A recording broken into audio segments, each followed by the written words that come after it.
Well, here's our kitchen window. It's 8 o'clock, February 9th, and the coffee just finished brewing, but that is our window completely encrusted in ice.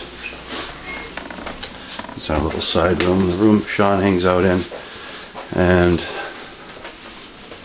this is what it looks like outside. You know, the depth isn't that bad, but the snow is alternated between snow and ice and rain and ice and snow. So it's going to be interesting. I don't even recognize that plant out there. Yeah, this gives you an idea about the blast effect of the blizzard. And we can still hear it and see that it's still coming down. And it's quite nasty.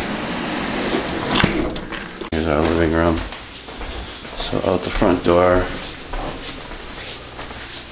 out the front window, it looks just lovely.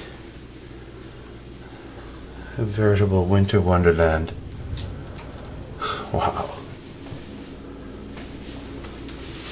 So it's going to be fun today.